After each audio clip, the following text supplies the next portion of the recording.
It's been an exciting weekend for Latter-day Saints in the Brigham City area and really throughout the state. Today they participated in the dedication of the new Brigham City Temple. Religion specialist Carol Makita was there and brings us this story. The choir is warming up and a crowd has gathered, waiting for church leaders to come outside the temple for the sealing of the cornerstone.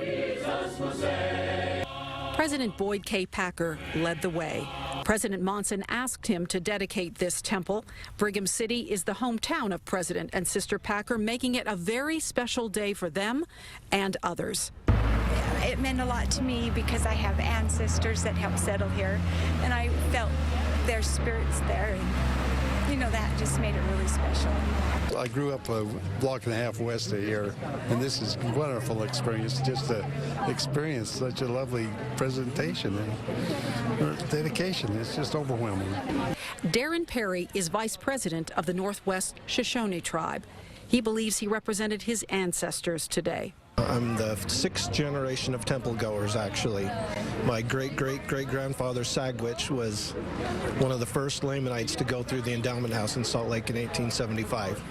So it's a really important day for us because it's right in the heart of Shoshone country.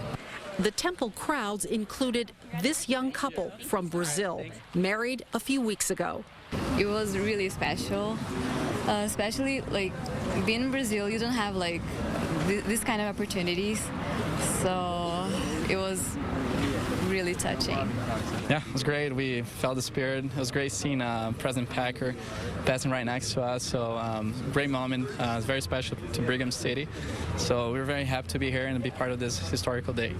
It has been an historic time at this temple with huge crowds touring over a month-long open house.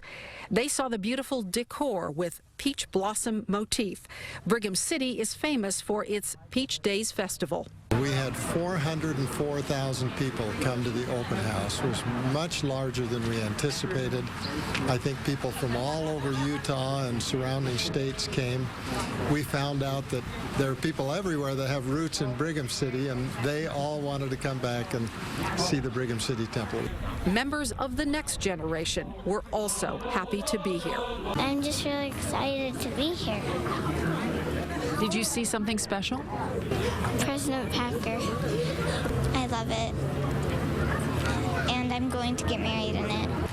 Now that the temple is dedicated, it will open for a few Latter-day Saints tomorrow and for all patrons on Tuesday. Carol Makita, KSL 5 News, Brigham City. And the new Brigham City Temple District includes some 40,000 Latter-day Saints from northern Utah and southeastern Idaho. We'll be Saint youth performed in a cultural celebration the night before the big dedication of the Brigham City Temple. Religion specialist Carol Makita brings us a story from the Box Elder High School football stadium. Nearly 4,000 young Latter-day Saints ages 12 to 18 have been rehearsing and planning for months for this big evening. In the audience, their parents, friends, and church leaders.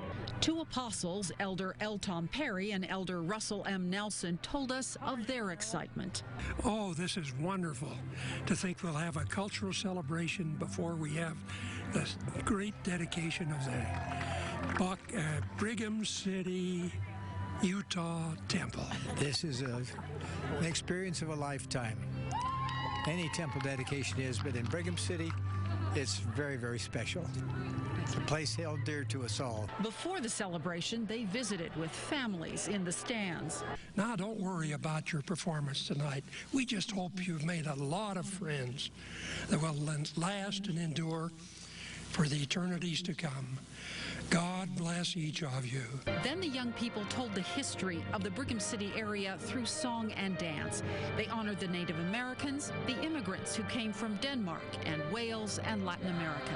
And they recreated the building of the railroad and the driving of the Golden Spike. We learned the various cultures and some of the things that drew them here and what we can learn from those other cultures. I think that makes us better Latter-day Saints. For the performers, this was a once-in-a-lifetime experience. It's so worth it in the end. Like, my brother's on a mission right now, and I get to watch him on that video. Like, it just means so much to me. At first I thought it was crazy, but now I'm liking it a lot. I think it's a really neat experience to do something for the temple like this. You know, get a temple very often, and when we heard about it, we were just very excited, and we couldn't wait because we've seen others, and it would look so cool.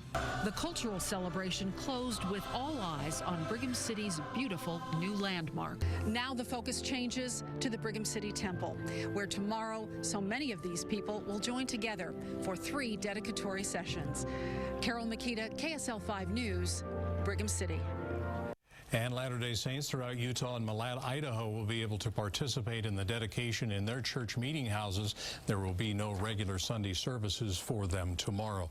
As you heard, the LDS members who live near the new temple have been waiting for its dedication for years. In 2 weeks, KSL will present a special broadcast about the temple and the community it's in. Fruits of Faith, celebrating a small town temple, will air between LDS General Conference sessions here on Channel 5, Sunday, October 7th at 1:30. The half-hour program will showcase how the community is celebrating and welcoming this new building to their town.